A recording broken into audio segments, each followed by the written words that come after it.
c'était le mode pressing. Time Sport, le mode pressing. Grand Prix d'Autriche, le premier de cette saison 2020 du coup de championnat du monde de Formule 1, remporté aux grandes surprises par une Mercedes, celle en l'occurrence de Valtteri Bottas. Ça c'est un peu plus la surprise quand même, qui devance donc la Ferrari. Oh quelle surprise, la Ferrari termine seconde de Charles Leclerc. On commence à être un petit peu plus habitué. Troisième Lando Norris avec sa McLaren Renault et le grand Lewis Hamilton qui finit 4e au pied du podium. Donc on précisera que nos Français, Pierre Gasly termine 7e et Esteban Ocon termine 8e. Alors Mercedes premier, c'est pas une surprise, mais Valtteri Bottas, oui, qu'est-ce que t'en penses, Hervé?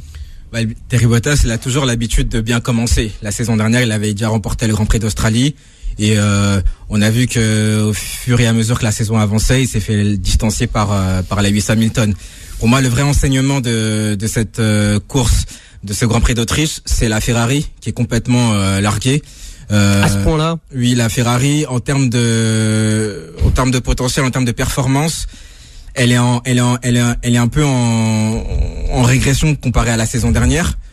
Charles Leclerc termine 2e parce qu'il bénéficie des pannes mécaniques, de la safety car, de la pénalité infligée à Lewis Hamilton, qui a reçu une pénalité de 5 secondes pour avoir provoqué l'accident de Alexandre Albon sur Red Bull.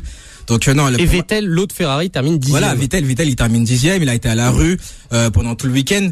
Voilà. Est-ce que la Ferrari n'a pas été victime du Covid-19? Je sais pas, mais déjà durant d'Italie en plus. Durant les essais. Là, on est en Autriche. Durant les essais d'avant-saison à Barcelone, la Ferrari était déjà en retrait par rapport à Mercedes. Moi, honnêtement, je crois qu'elle a besoin d'un peu de chloroquine. Oui, peut-être si tu veux, mais pour moi à l'heure actuelle, je vois pas qui pourrait empêcher Lewis Hamilton de glaner un 7e titre. Pour moi, Bottas, c'est le lieutenant d'Hamilton. Il va gagner quelques courses parce qu'il bénéficie de la meilleure monoplace du paddock, il bénéficie de la meilleure voiture du paddock, tant au niveau moteur qu'au niveau châssis. Mais pour moi, je vois pas en lui un rival capable d'empêcher Hamilton de filer vers un nouveau titre mondial.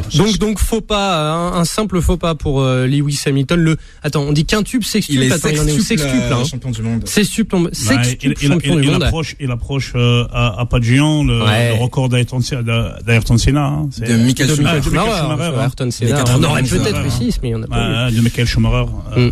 Et je pense qu'il y avait, je me rappelle plus quel pilote qui avait déclaré, c'est dommage que au jour d'aujourd'hui sur la Formule 1 sur le circuit, que Lewis Hamilton gagne 40 millions d'euros par année. C'est Romain Grosjean, pilote français As. Et les autres, ils sont à 150 000, 200 000 euros. Ouais, bon, et je pense que Romain Grosjean, il a pas de mal à finir ses fins de mois. Donc, je pense que c'est un peu la jalousie. C'est de la démagogie. C'est un peu l'hôpital qui payer les factures. C'est un peu l'hôpital qui se fout de la charité. Je pense que Romain Grosjean, il devrait davantage se focaliser sur son pilotage et éviter les sorties de route plutôt que de critiquer Lewis Hamilton. Oui, c'est vrai, Lewis Hamilton gagne. RVDB renvoie un message. Il n'avait pas encore été méchant aujourd'hui, là il a mordu. Voilà, Lewis Hamilton, lui, il gagne 44 millions d'euros par an. Mais c'est justifié, c'est ce que tu veux dire en gros? Je sais pas si c'est justifié ou pas, mais voilà, il est champion du monde, c'est le fer de lance de la Formule 1, c'est le pilote charismatique des paddocks. Voilà, je pense qu'aujourd'hui du coup, c'est justifié pour moi. Bah oui. S'il y a bien quelqu'un à qui tu dois donner c'est lui en tout cas et pas exactement, tu m'as compris. L'argent qu'il lui est donné, ça tombe pas du ciel. Rajouter quelques milliers d'euros à Grosjean. Comment?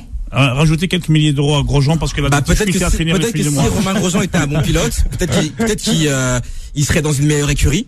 Et peut-être que s'il serait dans une meilleure écurie, il négocierait peut-être un meilleur contrat. Là, à l'heure actuelle, il est chez As Ferrari, qui comme la maison mère est complètement largué en ce début de saison.